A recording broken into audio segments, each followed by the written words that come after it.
जळगाव जिल्ह्याच्या तापमानाचा पारा 43 डिग्री टेम्परेचर पर्यंत येऊन टेपलात असतानाच आता शेतकऱ्यांसमोर या उन्हाच्या तीव्रतेमुळे एक नवीनच संकट उभं झालेलं आहे।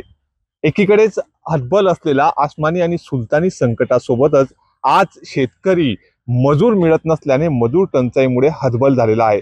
आपण जळगावच्या एक नशिराबाद परिसरामधील एक पाटील कुटुंबीय आहेत।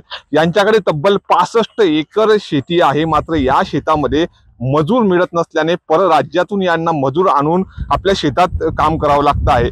मजूर देखील त्या पद्धतीने या ठिकाणी काम करत नसल्यामुळे स्वतः राबून सकाळपासूनच या ठिकाणी हे पाटील कुटुंबीय आपल्या 65 एकर मध्ये पिकवलेलं हे पीक कुठेतरी जतन करण्यासाठी, उन्हापासून कुठेतरी बचाव करण्यासाठी या ठिकाणी परराज्यातून देखील मजूर आणतायत आणि स्वतः देखील राबवावं लागतात। लालचंद दादा आपल्यासोबत आहेत। दादा, काय सांगाल, इतकी मोठी शेती आपल्याकडे असून सुद्धा आता मजुराची टंचाई एक नवीन संकट समोर येऊन ठेपलेलं आहे। सध्याची शेती म्हटली म्हणजे पूर्वीसारखं काही आता राहिलेलं नाही। पूर्वी एक मजूर जर आपण सांगितलं तर दुसरा मजूर सुद्धा कामासाठी येत होता, परंतु आज आपल्याकडचं चित्र फार वेगळं झालेलं आहे। याचं प्रमुख कारण म्हणजे काय, आजूबाजूला इंडस्ट्रियल एरिया वाढला आणि शेतात उन्हात काम करावं लागतं, त्यामुळे उन्हात कोणाची काम करायची इच्छा राहिलेली नाही। त्यामुळे नाईलाजास्तव आता 43 डिग्री तापमानाचा पारा चढलेला आहे आणि हे कोवळे पिकं, केळीसारखी कोवळी पिकं वाचवण्यासाठी आता आम्हाला परराज्यातून म्हणजे आपल्या शेजारी जे मध्य प्रदेश आहे येथून खरगोन जिल्ह्यातून आम्ही मजूर आणलेले आहे। त्याचप्रमाणे आपल्या घरातील जे आमचे भाऊ आहेत, मुलं आहेत, उच्च शिक्षित मुलं आहे, परंतु त्यांना आता ह्या उन्हाळ्याच्या टायमात आम्ही शेतामध्ये मदतीसाठी कामाला लावत आहे। कारण त्याचा दुसरा इलाजच नाही आहे आता, कारण मजूर नाही आले, काम नाही केलं तर पिकाचं उत्पादन अपेक्षित आम्हाला होणार नाही।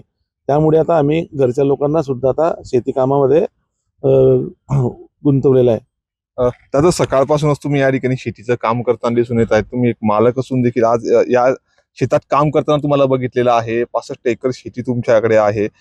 काय नेमकी मजुराची टंचाई आहे, ते तुम्ही काम करताय? मजूर मिळत नाही, त्याच्यामुळे स्वतःच काम करावं लागतं आम्हाला। मशिनरी मशिनरी पण काम करावं लागतंय, मजूर मिळत नाही त्याच्यामुळे। मोठ्या प्रमाणात मशिनरीचा वापर या ठिकाणी करताना दिसत आहे। तू देखील या ठिकाणी आता शिक्षण घेतोय, शिक्षण घेताना तुला या ठिकाणी शेतात काम करताना आम्ही बघतो आहे। काय नेमकी याबद्दलची समस्या? जळगाव जिल्ह्यामध्ये उन्हाचा पारा तर वाढलेला आहे, त्यामुळे मजूर पण येण्यासाठी जे उन्हामुळे घाबरतात, त्यामुळे त्यांचं पण आणि लग्नाचे पण दिवस चालू आहे, त्यामुळे मजूर मिळत नाही। त्यामुळे आम्हाला स्वतःला फॅमिली मधल्या लोकांना या ठिकाणी यावं लागतं, पाणी भरायसाठी व निंदणीसाठी स्वतः यावं लागतं। आपण बघितलं, या होत्या या शेतकरी कुटुंबातली प्रतिक्रिया की उन्हाचा पारा आपण बघतोय तर 43 डिग्री टेम्परेचर पर्यंत या ठिकाणी गेला आहे। मात्र असं असलं तरी या ठिकाणी मजूर कामासाठी कुठलाच यायला तयार नसल्याने परराज्यातून या ठिकाणी मजूर कामासाठी आणावे लागतात। मात्र पुरेसा मजूर या ठिकाणी मिळत नसल्यामुळे स्वतः या कुटुंबाला आपल्या शेतामध्ये हे पीक उन्हापासून वाचवण्यासाठी राबताना आपल्याला या ठिकाणी दिसतंय। नितीन नांदुरकर, न्यूज 18 मराठी, जळगाव।